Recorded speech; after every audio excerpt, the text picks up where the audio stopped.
ఇంట్లో plants grow చేయాలనుకుంటున్నారా? అయితే ఈ వీడియోలో సన్లైట్ అవసరం లేకుండా ఇంట్లో పెంచుకునే ప్లాంట్స్ ఏవో చూద్దాం.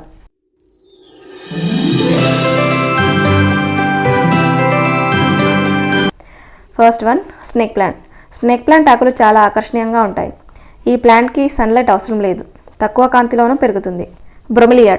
బ్రొమిలియాడ్ కలర్ఫుల్గా అండ్ బ్యూటిఫుల్గా ఉంటుంది. ఇది కూడా సూర్యరశ్మి లేకుండా పెరుగుతుంది.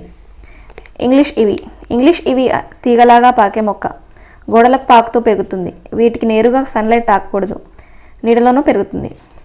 పీస్ లిలీ ఫ్లవర్స్ చాలా అందంగా ఉంటాయి. ఈ ప్లాంట్ చాలా ఆకర్షణీయంగా కనిపిస్తుంది, ఇంటికి అదనపు ఆకర్షణ అందిస్తుంది.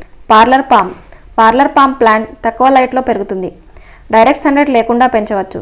ఈ ప్లాంట్ చూడటానికి బాగుంటుంది. పీకాక్ ప్లాంట్ తక్కువ కాంతి తేమ వాతావరణంలో ఈ పీకాక్ ప్లాంట్ పెరుగుతుంది. డైరెక్ట్ సన్లైట్ పడితే ఈ మొక్క చనిపోతుంది. ఈ ప్లాంట్ ఆకులు చాలా అందంగా ఉంటాయి. Next one philodendron plant leaves చాలా పెద్దగా ఆకర్షణీయంగా ఉంటాయి. ఇవి సన్లైట్ లేకుండా పెరుగుతాయి.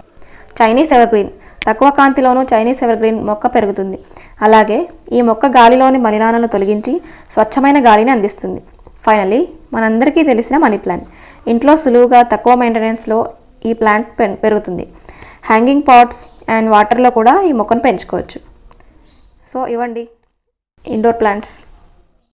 వీడియో నచ్చినట్లయితే లైక్ చేసి సబ్స్క్రైబ్ చేసి ఛానల్ గ్రోత్కి హెల్ప్ చేయండి. Thank you for watching.